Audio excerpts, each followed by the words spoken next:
Assalamu alaikum wa Assalamu alaikum wa rahmatullahi rahmatullah. wa barakatuh, and welcome back to the program. This is Evening Talk with Lukman's King. Now, my next guest, I'm really excited to be talking to. His name is Hamza Hamouchene. He is the North Africa Program Coordinator at the Transnational Institute. He's based in London, and he's an author of two very important books on climate change and climate justice. He's written on a number of issues that affect countries such as Tunisia, Morocco, and Algeria. He is the co-founder of Environmental Justice North Africa and the North African Food Sovereignty Network. We speak tonight is to speak to him tonight, inshallah, on all things Palestinian, as well as get to know about him and the work at the Transnational Institute, as well as a little update on the political developments in the region of which he is an expert. Hamza, assalamu alaikum wa rahmatullahi wa barakatuh, and welcome to Salam Media. Wa alaikum assalam, brother Luqman. I'm happy to be here with you. Jazakallah khair for your time, Hamza. Hamza, I want to welcome you to Salam Media. I want to welcome you to the South African audience. And, this part of the program, we call it Palestine, hashtag Palestine Radio, wherein we always speak to our different activists from around the world, Palestine, South Africa, and around the world, on the situation, the Israeli-Palestinian conflict. This is a conflict that has gone on for more than 70 years. It is a conflict that is a bane of the existence of many Muslims around the world, particularly Palestinians. It is a conflict that has caused untold unhappiness and upheaval, geopolitical, personal, family, and so on. There's a great amount of injustice that's going on. The government in Israel recently been declared an apartheid government by none other than B'Tselem, which is a Israeli human rights organization, Amnesty International and others. So the situation in Palestine is of great urgency, and we've just recently seen President Biden, on an official state visit to Palestine and to the occupied, territories, as well as Tel Aviv. So I would like, before we get into our discussion about yourself and everything that you do, your comment about the situation there. What do you think is going to happen? What do you think needs to happen? And how can we, as the international community, continue with our solidarity? Thanks for having me on the show, Luqman. My I pleasure. think the Palestinian cause, I think, is a very very complex question that Hmm. we're not gonna tackle in a few minutes time. Right. But what I'd like to say, like succinctly in a few words, Palestine, the liberation of Palestine is a just cause. It's not just for Muslims and Arabs, but for all the people who are fighting for justice, who are fighting for a radical transformation of the world we live in. Palestinians suffer from a settler colonial and apartheid situation. That's we need to keep saying this. It's not just apartheid, but it's a settler colonial situation, Mm. and Palestinians are still fighting and resistant to decolonize their land. So it is a just cause. It is a decolonization cause. The situation right now is not that positive. But still, the fight and the struggles of Palestinians are continuing. Their resistance is so inspiring to the world over. People always connect with the struggle of Palestinians. And that question in the Arab region that I come from is a fundamental question for the Mm. liberation of the people all over that region. So there won't be any liberation without the liberation of Palestinians in the region. And there won't be any justice in the world without justice to Palestinians. So MashaAllah. this is an ongoing struggle.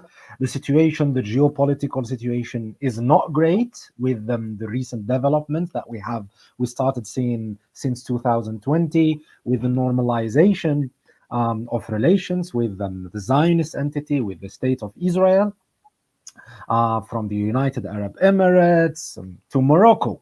So Morocco now, basically, it officialized its relationship with Israel. Those relations have been ongoing for some time, but now they are public and official, which bring the enemy, the state enemy of Israel, to the Maghreb region, threatening, the sovereignty and self-determination of people there. And this is connected to another struggle that we shouldn't be forgetting about, which is the decolonization of Western Sahara.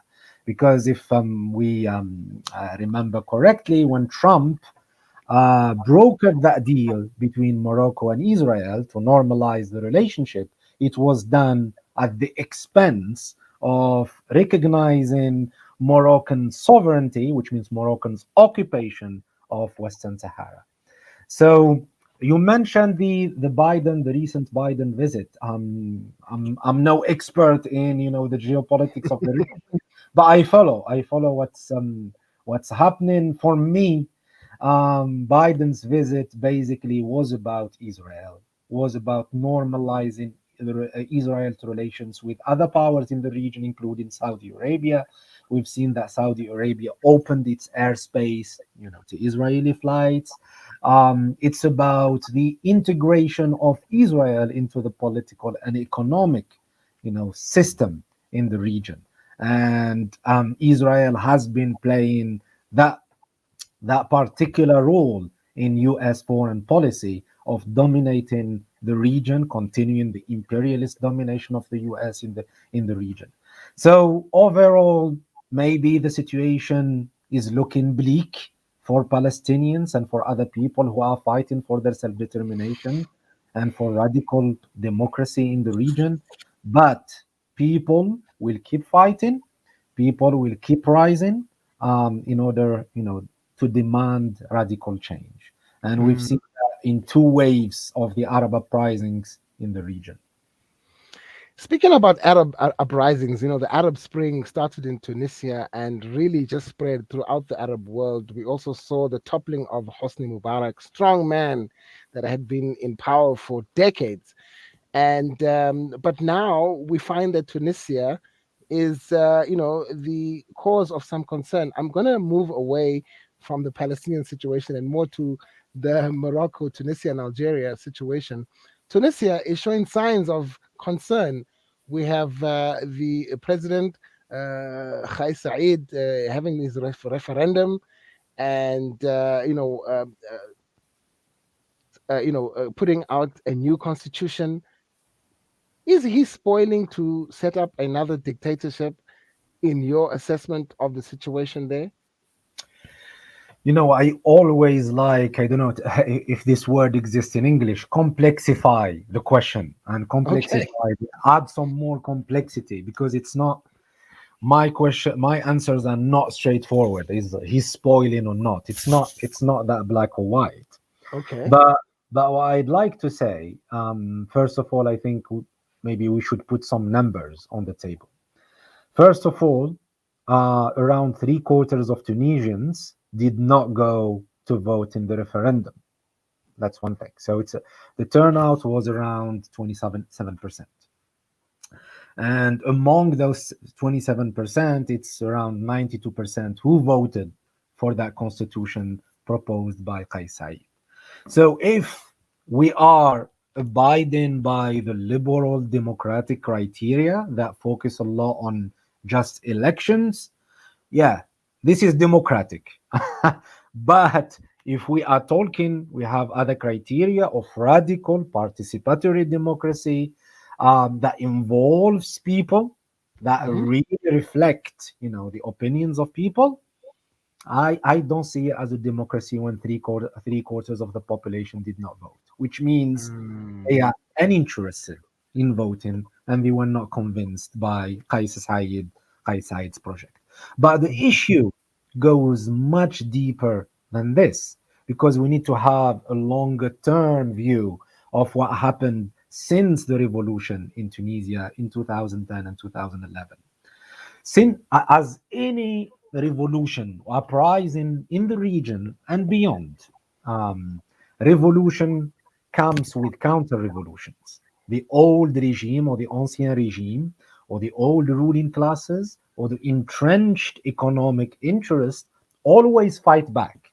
They don't just concede all the interest and the money and the power and influence they have accumulated for decades. And the counter revolution happens at various levels. It can happen at the political level, where the old force repackage themselves and come with a new facade and adapt to the moving context, mobilizing, all their money and their influence either inside or outside.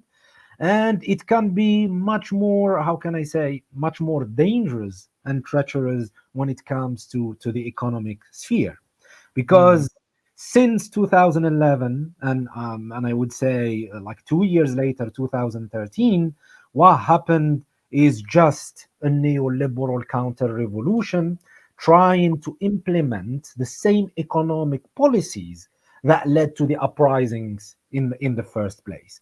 mm, Neoliberal policies of privatizing wealth, neoliberal policies of austerity measures, policies that do not really generate jobs, policies that are basically neo-colonial in nature, accepting the dictates of international financial institutions, accepting the dictates of the European Union of how to shape your economy. Tunisia basically was strangled from the outside in terms of debts. Tunisia has really high debts, and debts come with conditions, um, conditions that impose harsh measures that would create much more unemployment, much more underdevelopment, much more poverty. And that's what happened. Tunisians right now, when I talk Tunisians, I always talk about the majority, which are the popular classes, the unemployed people, the small scale farmers, are much more impoverished than they were under Ben Ali. And people have certain kind of nostalgia saying under Ben Ali things were better compared with the degraded situation that the Tunisian economy led to. So then this Qais Said comes into this context of disgruntlement, of discontent, of anger, of frustration at the broken promises of the revolution. And this is not just unique to Tunisia, it happens everywhere. And then he comes with a populist message, saying that I'm gonna change radically the political system without changing nothing on the economic sphere. In the contrary, he's gonna implement exactly the same policies. He's gonna implement the same dictates of the international financial institutions like the IMF, the International Monetary Fund. He's gonna repay the debts, and all of this would be at the expense of the local population. So his project is not gonna resolve the crisis. In the contrary, what he does right now, at least from my understanding, I'm Algerian, I'm not Tunisian. Maybe some Tunisians will would blame me from the assessment, but this is my assessment and the assessment of so many friends and comrades in the country, that he's concentrating some powers in himself as an individual. He does not have a political party. He still have some popularity. Let's not lie about it, because people are not seeing the alternative.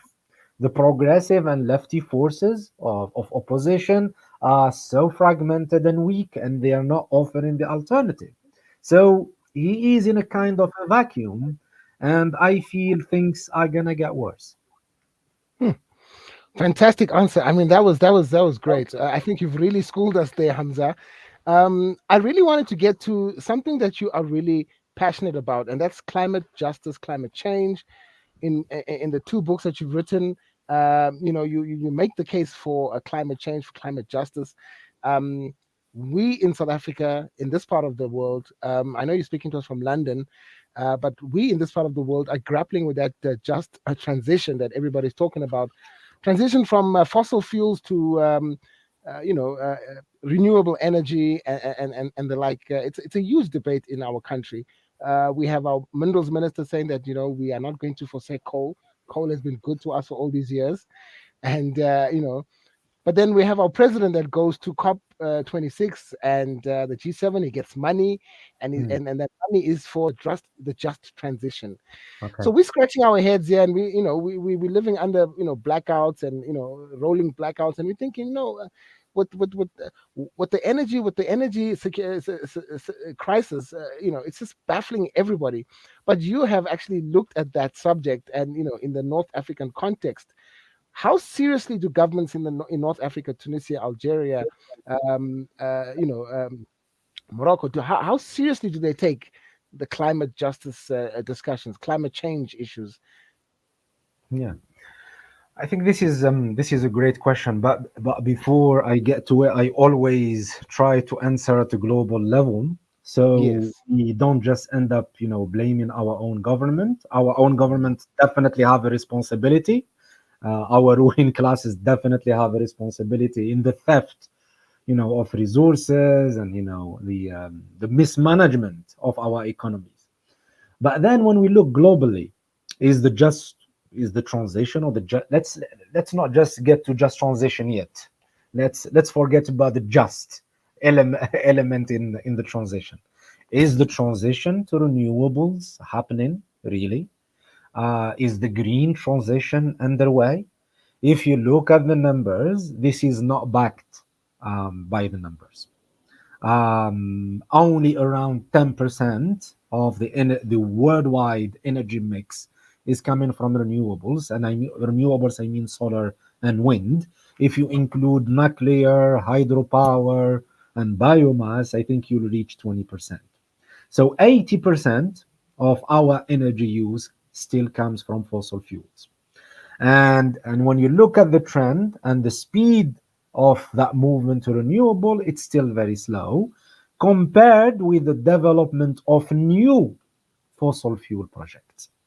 That led some experts and analysts who have been following that global energy transition to say that there is no energy transition, but there is an energy expansion, which means, okay, there is some development of renewable energy sources and technologies, and some investment going in that direction, which is good. But at the same time, we have more reliance on fossil fuels. We see companies, we see governments drilling, continuing to drill, continuing to explore for oil and gas. And to be honest, the current context of the war in Ukraine does not help. I'm pessimistic about the situation because, first of all, when you look at the EU's response to Europe's response towards that, now they are even considering it's not just South Africa that is using coal. Now, the European Union and some countries in the European Union, including Germany, the champion of green energy and green technologies, are considering to use coal, they say, for a short period of time. And you look at what the EU has been doing, like they have been traveling all along the world, visiting Algeria, visiting Egypt, visiting other countries in West Africa, trying to convince Azerbaijan to deliver more, talking to the US to deliver liquefied natural gas. We see that we are still in the same mindset. At least in the next 3 to 4 decades, countries would continue, exploiting gas uh, and oil. So in that respect, there is no energy transition. So when we come to countries, let's be specific now. Let's come to Okay. Algeria, Tunisia, and Morocco. Right. So, or maybe Egypt. I could speak to Egypt as well. So the energy mix, the renewable parts in the energy mix in Morocco is around 40% right now. And they are aiming to move to 50% by 2030. And by far, Morocco is, the most developed in the region, so the mostly advanced. Um, and then you have Egypt. Egypt stands at 6 to 7% renewables in their energy mix. Tunisia is around 2 3%, and Algeria is the least, given that it is an oil and gas producing country. I think it's less than 1%. Um, Algerian right now, at least let me focus on the Algerian regime, with some pressures and incentives from the outside, especially from the European Union especially Italy, that want Algeria to continue producing gas and oil, especially gas, to provide them to gas. So the national company Sonatrach and the Italian giant Eni signed a contract to pump an additional 9 billion cubic meters starting from 2023 2024. Mm-hmm. And just a few weeks ago, Algeria, with other companies, Total Energy, the French company, Occidental, a US company, and Eni, discovered a huge oil field that they're gonna exploit. And I think the Right. investment is around $3 billion. So it means it's a huge one. And another anecdote, the Algerian energy minister, when he went to Germany, a German journalist asked him, okay, you're gonna give Italy some gas. What about us? Like, what about Germany? And, the response of the energy minister was unequivocal. If you want to come and invest and help us explore and optimize the existing fields to produce more oil and gas, we would be happy to provide you with that. So it's the same, mindset, and I Mm. feel that would not halt, maybe completely derail the energy transition in countries like Algeria, and globally it would be the same, which means drill for gas and that's it. And then, there are some false solutions that are being put out there, like green hydrogen. And I think that discussion is happening in South Africa as well, is happening in Mm. Namibia, is happening in the Democratic Republic of Congo, and some certain countries in West Africa. But it's happening much more acutely in North Africa because it is close to Europe. So Mm. all the plans are coming from outside, from the European Union, from European companies, pushing those countries, especially Morocco, Algeria, and Egypt, to produce green hydrogen for export. And when you look in details to what this entails, it entails huge surfaces of land, hundreds of thousands of land to build solar plants and wind farms, and then huge quantities of water. They are saying they're gonna desalinate water. To transform, the water molecule, you need to break it into hydrogen and oxygen. So that hydrogen is green, which means it's coming from water and is powered by renewable energies. So it needs to be transported either through ships or through pipelines. Technically, there are huge problems with it. In terms Mm. of cost effectiveness, it's still very, very, very expensive. And then we could see it as just as a neo-colonial project, maintaining the position or the subordinate position of those countries as, again, exporters of cheap natural resources, including green hydrogen, including solar plants. So instead of thinking, prioritizing our energy transitions ourselves, like in a country of Algeria, like Algeria, with a huge potential of solar and wind, why don't we invest first in our energy transition? Okay, using the income coming from oil and gas, because our economy is dependent on these. Right. Our transition reach high levels of renewable energy in the energy mix, and then we can think about exporting. I'm not against exporting, but I'm just against accepting the dictates coming from Mm. outside, which are neo-colonial in nature. The Mhm. priority is always EU energy security, EU energy security, EU. So they tell us, okay, Putin is an authoritarian despot, right?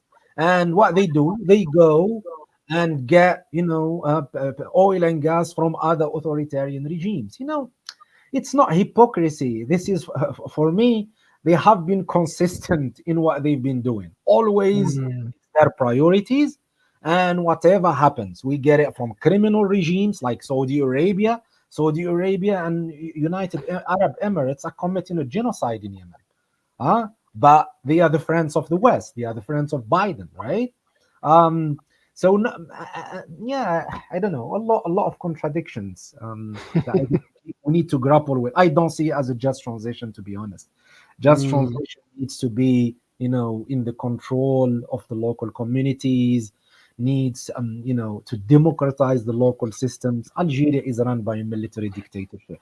How would the Algerians, have a say in that transition to renewables? Most of the proceeds coming from the oil and gas rent, it goes to the pockets of the generals and the oligarchs. Of course, there are mm, some benefits that go to the population. Yeah, we cannot deny this. But Algeria could have been a developed country. South Africa could have been a developed country without the continuing plunder, of the resources and the dispossession of local communities. mm. Hamza, I think we've actually run out of time, and I just want to if give you an opportunity to plug those books, because I think the viewers and the listeners should always go for recommended extra reading. I know you. Do you have the books on you now? Because I have the titles, but I No, could just actually, I don't. but you could just inform the listeners the name of the Yeah, books, and I'm sure we will be able to find them here in South Africa. People should actually go there and educate themselves about the crisis, yeah. the crisis in that part of the world, the Maghrib, and so on. Yeah, actually, I published a book on energy democracy in the Maghreb Hmm. with Rosa Luxemburg Foundation. That was in Arabic and in English, and we published the Coming Revolution to North Africa: The Struggle for Climate Justice, and that was in Arabic and French. Okay. And now I'm preparing for another book on towards climate justice and a just transition in North Africa in Arabic and English. Hopefully, the Arabic version to be published before the climate talks in Egypt this year. Inshallah. Now we're definitely going to look out for it. Jazakallah khair, Hamza. We've really run out of time. I wish I could speak to you much longer, but I think it's been a fascinating discussion. And we have a question there from Amina Sharif saying, "Do you think there's any way there could be a just climate transition without political change?" Of course not. Climate justice is about democratization of our systems. It's about, Mm, for me, it's about transforming radically the capitalist and imperialist system. We cannot have climate justice in the current capitalist and climate system. We can fight. It's a long-term struggle to achieve certain aspects, progressive aspects of those demands. But in the long term, climate justice is not compatible with capitalism, is not compatible with military dictatorships, is not compatible with authoritarian practices, in a nutshell. absolutely. Thank you so much for answering that question to the listener. Thank you very much for your question. And obviously, if you're just wondering, she commented on our Facebook and our YouTube, as well as our Twitter live stream. Hamza Hamouchene, thank you very much for your time. Assalamu alaikum wa rahmatullahi wa barakatuh. Ilaman, bye. Fi Take care. fi amanillah, fi amanillah. Jazakallah khair. That was a very fascinating discussion on climate change and politics and how they intersect. And of course, look out for his books: The Struggle for Energy, Democracy in the Maghrib, and The Coming Revolution to North Africa, The Struggle for Climate Justice. Both these books are from Hamza Hamouchene. He is the North Africa Program Coordinator at the Transnational Institute. Jazakallah khair for that. We're going to take a break and we're going to come back. We turn our attention towards the Russia Ukraine war and how it's affecting food security in Africa.